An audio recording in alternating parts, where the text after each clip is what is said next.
Good morning dear student. मैं इरशाद चौधरी, आपका SST teacher. आज आपको chapter number 23 forms of government explain करूंगा। आप अपनी बुक ओपन करें और देखें। गवर्नमेंट्स के प्रकार, गवर्नमेंट जो है कितने टाइप्स की होती है, हम इसके बारे में आज जानेंगे। शुरू करते हैं। Is the government through which the will of the state is manifested and exercised. By the form of government is meant the power exercised by those is authority and the functions performed by them.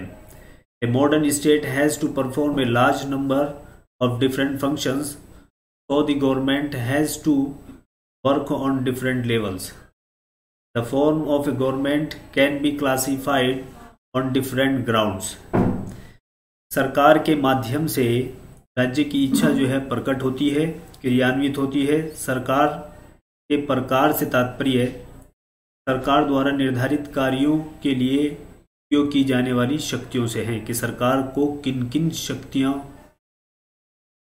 को दिया गया है, सरकार के पास कौन कौन शक्तियां होती है, वो सब हम आज इस चैप्टर में विस्तृत रूप से अध्ययन करेंगे। अब इसमें बताया गया है कि जो नीचे पॉइंट्स दे रखे हैं, हम सरकार के प्रकार को विभिन्न आधारों पर बांट सकते हैं। पहला है डेमोक्रेटिक और ऑथोरिटेरियन, लोकतांत्रिक तथा अधिकारवादी सरकार। On the basis of the place of in an individual in the state and his rights and liberties A government can B democratic or authoritarian. A democratic government is almost opposite to an authoritarian government. We can compare the two in the following points. लोकतांत्रिक और अधिकारवादी सरकार को हम निम्न point जो नीचे दे रखे हैं इनके माध्यम से हम बेहतर तरीके से समझेंगे। अब हम इन पॉइंट्स को पढ़ते हैं। पहला पॉइंट है, a democratic government is elected by the people for a fix term, that is the government can be changed by the people in elections, while an authoritarian government holds the power by force and it can not be changed by the people. लोकतांत्रिक सरकार लोगों द्वारा निश्चित समय के लिए जो है चुनी जाती है और लोगों द्वारा उसको बदला भी जा सकता है।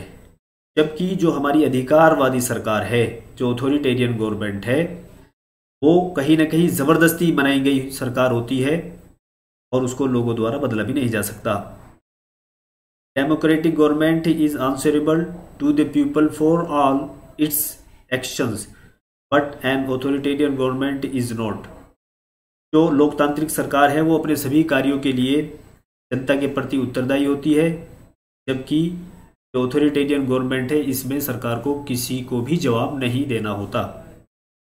The citizens are given certain basic और fundamental rights and liberties under a democratic government, while in an authoritarian government rights and liberties depend on the sweet will of the government. लोकतांत्रिक सरकार अपने कार्यों के प्रति तो जनता के प्रति तो उत्तरदायी होती है, और जो लोकतांत्रिक सरकार है वो नागरिकों को कुछ मौलिक अधिकार प्राप्त करती है, जबकि और स्वतंत्रताएं कुछ दी हुई होती हैं, जबकि जो ऑथोरिटेरियन गवर्नमेंट है उसमें इस तरह का कोई भी अधिकार या स्वतंत्रताएं सरकार द्वारा जनता को नहीं दी जाती। A democratic government is welfare oriented and looks after the needs of the people, while an authoritarian government further its own interests. लोकतांत्रिक सरकार कल्याण उन्मुख होती है, यानी कि जो लोकतांत्रिक सरकार है वो लोगों के कल्याण के लिए कार्य करती है, जबकि जो ऑथोरिटेरियन गवर्नमेंट है, जो अधिकारवादी गवर्नमेंट है, वो लोगों के कल्याण के लिए कोई ऐसा कार्य नहीं करती। A democratic government allows the people to raise their voice, but an authoritarian government does not allow the people to express themselves. लोकतांत्रिक सरकार लोगों को अपनी बात रखने की, अपनी बात कहने की, अपनी आवाज को उठाने की जो है छूट देती है, जबकि ऑथोरिटेरियन गवर्नमेंट इस तरह की कोई छूट नहीं देती। पार्लियामेंट्री और प्रेसिडेंशियल, संसदीय तथा अध्यक्षीय सरकार। You have read that there are 3 organs of the government: legislature, executive and judiciary. Whether a government is parliamentary or presidential depend on the types of relations between the legislature and the executive. We can compare the two forms of government under the following points. जो संसदीय तथा अध्यक्षीय सरकार है, आप पढ़ चुके हैं, पिछले चैप्टर में भी पढ़ चुके हैं कि व्यवस्थापिका, कार्यपालिका, न्यायपालिका, संसदीय सरकार चाहे संसदीय हो चाहे लोक अध्यक्षीय हो, व्यवस्थापिका कार्यपालिका के मध्य संबंध दो पर निर्भर करती है। हम दोनों प्रकार की सरकारों की तुलना जो है निम्न बिंदुओं के अंतर्गत करेंगे। A parliamentary government, the head of the state and the head of the government are two different people.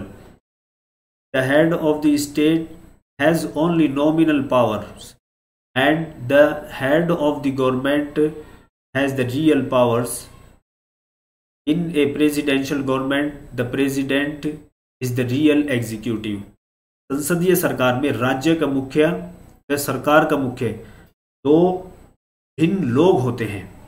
राज्य के मुख्य की शक्तियां नाम मात्र की होती है, जबकि जो सरकार का मुख्य होता है उसके पास वास्तविक शक्तियां होती हैं।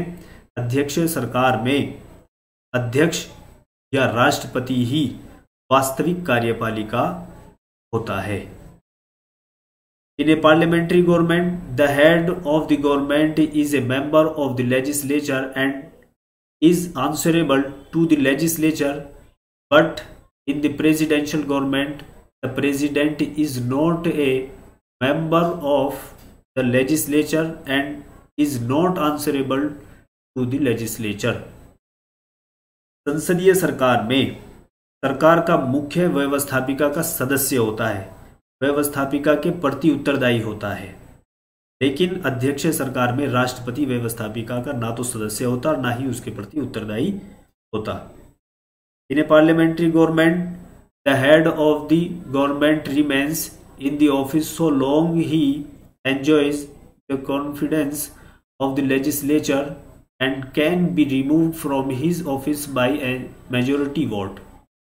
While in a presidential government, the president remains in the office for a fixed term and cannot be removed from his office except by impeachment. संसदीय सरकार में सरकार का मुख्य तब तक बना रहता है, तब तक अपने कार्य पर कार्यरत रहता है जब तक उसे व्यवस्थापिका का विश्वास प्राप्त होता है, जब तक उसके पास बहुमत होता है। जबकि अध्यक्षीय सरकार में राष्ट्रपति सीमित अवधि तक कार्यरत रहता है तथा उसे केवल महाभियोग द्वारा ही को अपने पद से हटाया जा सकता है। Both of parliamentary and presidential forms of government are good and are working successfully in different countries. India and Britain are good examples of parliamentary form of government, while America and Brazil are good examples of presidential form of government. इन दोनों के अंदर अध्यक्षीय सरकार यानी कि जो हमारी अध्यक्षीय सरकार है, अध्यक्षीय प्रकार की सरकारें अच्छी प्रकार की सरकारें हैं तथा विभिन्न देशों में सफलतापूर्वक जो है वो कार्य कर रही हैं। भारत तथा ब्रिटेन इसके जो है अच्छे उदाहरण हैं, जबकि अमेरिका तथा ब्राजील जो है वो अध्यक्षीय सरकार के अच्छे उदाहरण हैं।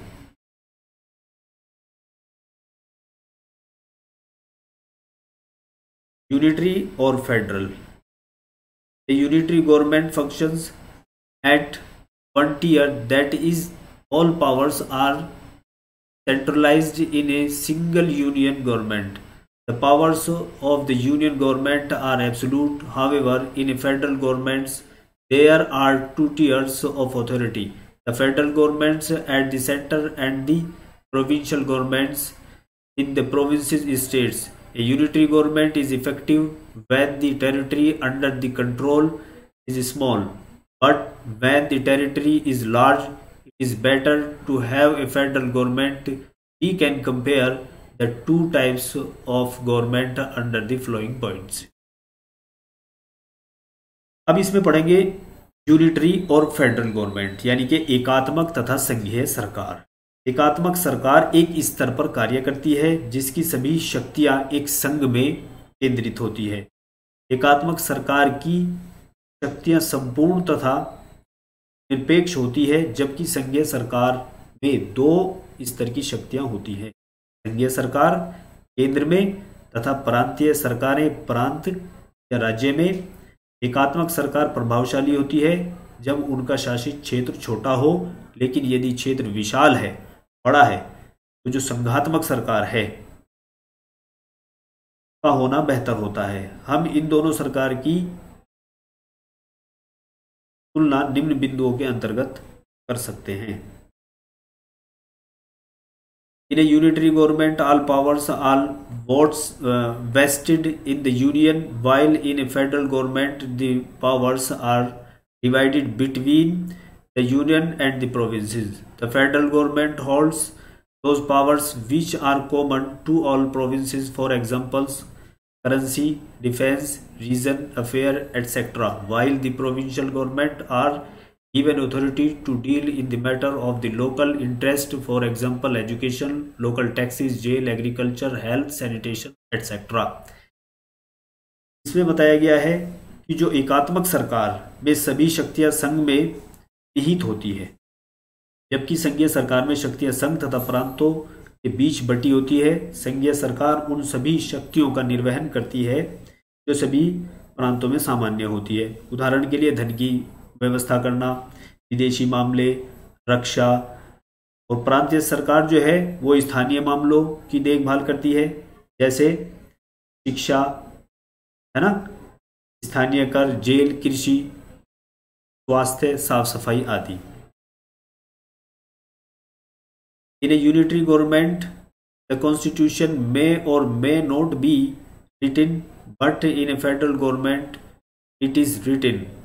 All laws are made in the country have to be in conformance to the constitution.